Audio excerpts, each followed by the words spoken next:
আমি দর্শকদের বলছি কি পরিমাণ লিকেজ হয়েছে, এবং সেটাই ডাব্লিউবিআইডিসিতে এই মুহূর্তে শিল্প দপ্তরে কেঁচো খুঁড়তে সাপ বেরোচ্ছে। পশ্চিমবঙ্গ শিল্পায়ন নিগমের ডাব্লিউবিআইডিসির আর্থিক লেনদেন এবং ব্যয় নিয়েও হিসেব পরীক্ষকদের একাধিক আপত্তি সামনে এসেছে। মুখ্যমন্ত্রীর নজরে গেছে। শুধুমাত্র শিল্প দপ্তর নয়, হাউজিং ডিপার্টমেন্ট, ইনফরমেশন এবং কালচারাল ডিপার্টমেন্ট, নতুন সরকার সমস্ত পুরনো ফাইল চেয়ে পাঠিয়েছে। আর্থিক লেনদেন, কত টাকার আর্থিক লেনদেন হয়েছে এবং কত টাকা আসলে খরচা হয়েছে এর কোনো হিসেব নেই।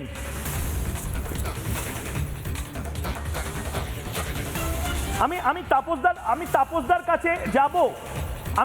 কাছে যাব, কিন্তু তার আগে এই ব্রেকিং নিউজটা আমাকে নিতেই হচ্ছে। সূত্রের খবর, তাপসদাও শুনতে পাচ্ছে, 224 কোটি টাকা নির্দিষ্টভাবে বেঙ্গল বিজনেস সামিট এবং শিল্প মেলা সংক্রান্ত কাজে একটি ইভেন্ট ম্যানেজমেন্ট সংস্থাকে দেওয়া হয়েছিল শুধুমাত্র শিল্প মেলা করতে। 2022 সালে বেঙ্গল গ্লোবাল বিজনেস সামিট ও শিল্প মেলা সংক্রান্ত কাজে একটি ইভেন্ট ম্যানেজমেন্ট সংস্থাকে, অত্যন্ত মমতা বন্দ্যোপাধ্যায় এবং অভিষেক বন্দ্যোপাধ্যায় পিসি এবং ভাইপো ঘনিষ্ঠ, অত্যন্ত প্রভাবশালী একটি সংস্থাকে, যারা মিনমিনে মিডিয়াও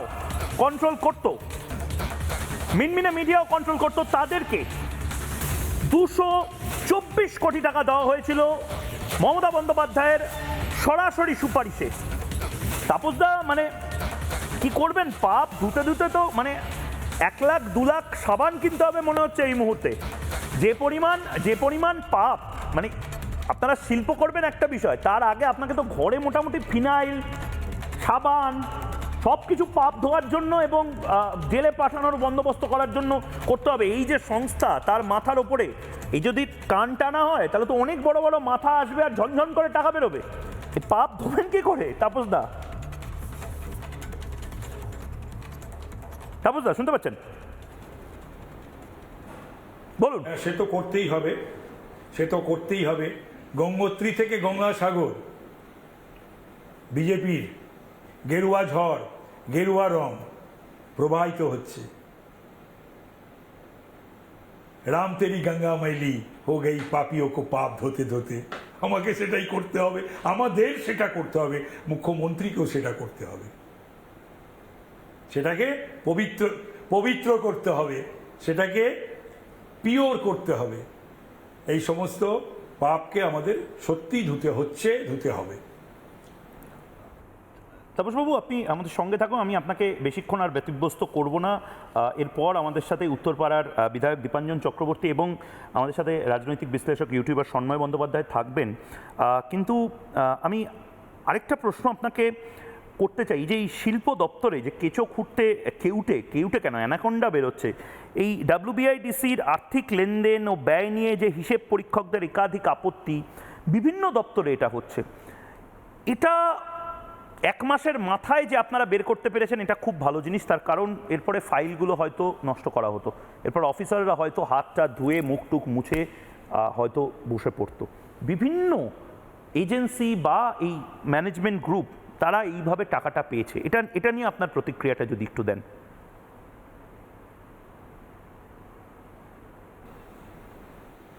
হ্যাঁ, আমি একটা কথা ময়ূক, আমি তোমাকে জিজ্ঞাসা করছি, তুমি আমাকে বলো তো, স্পেনে কেউ যায় বিনিয়োগকারী খুঁজতে?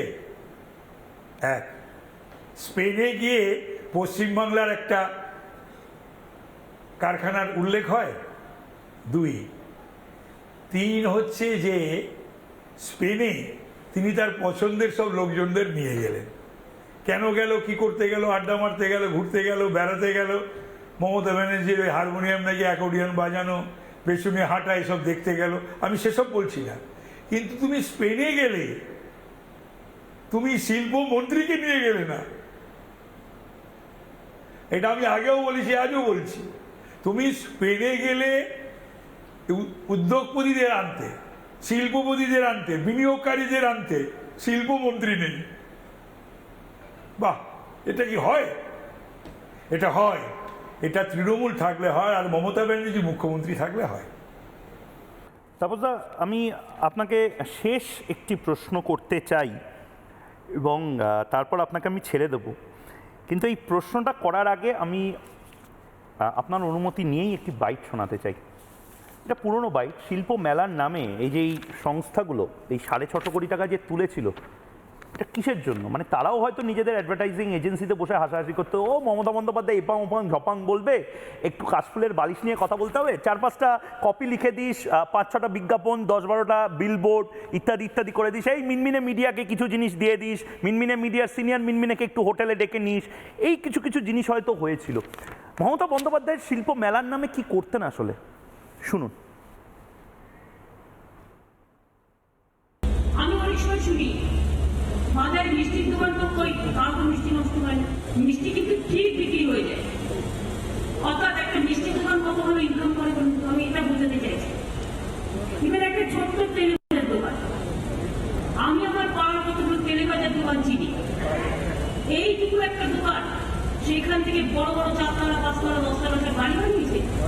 এই কাশফুলটাকে যদি সেই রকমভাবে আমরা টেকনিক্যালি কেমিক্যালি কী সব দিতে হবে আমি জানি না, এর তো নিশ্চয়ই চাই রিসার্চের ব্যাপার আছে। এই কাশফুলটা দিয়ে কিন্তু বালিশ তৈরি হতে পারে দারুণ ভালো, এবং ওই বালিশ ও তো মনে হয় প্রচুর টাকা দিয়ে কিনবে যাদের ক্ষমতা আছে। সুতরাং ওই কাশফুলটাকে তোমরা কি করে ইউজ করতে পারে দেখো তো।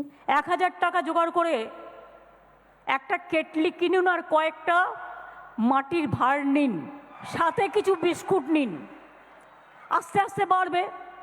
প্রথম দিন আপনি বিস্কুট নিলেন প্রথম সপ্তাহে, তারপরে সপ্তাহে মাকে বললেন মা একটু ঘুগনি তৈরি করে দাও, তারপরে সপ্তাহে একটু তেলে ভাজা করলেন, একটা টুল আর একটা টেবিল নিয়ে বসলেন, দেখবেন লোককে দিয়ে কুলোতে পারবেন না।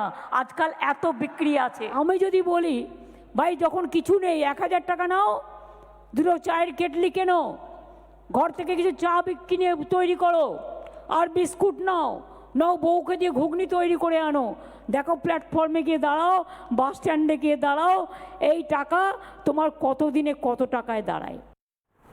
তাপসদা, যাওয়ার আগে আমি আপনাকে একটা অনুরোধ করছি, জবাব চাইছে বাংলা, জানতে চাইছে বাংলা, ময়ূক জানতে চাইছে, জবাব চাইছে ময়ূক।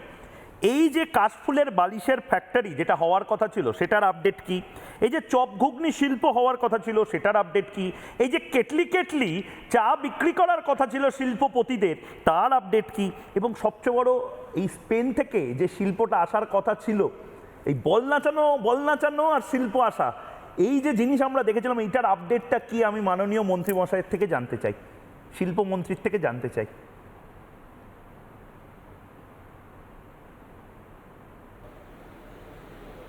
এখন কথা হলো যে এইগুলো এখন যারা এখন বেকার হয়ে পড়ছে, ব্যানার্জি পরিবারে বা তৃণমূলে, তাদের বলবো তারা এই কাশফুলের বালিশ তৈরি করুক, চপ মুড়ি চা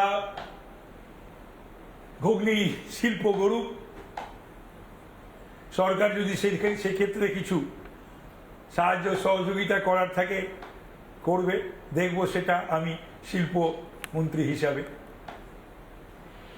বেশ বেশ, অনেক ধন্যবাদ তাপস রায়, রাজ্যের শিল্পমন্ত্রী এই মুহূর্তে ছিলেন বিশাল বড় এক্সপোজে যেটা রিপাবলিক বাংলা করছে।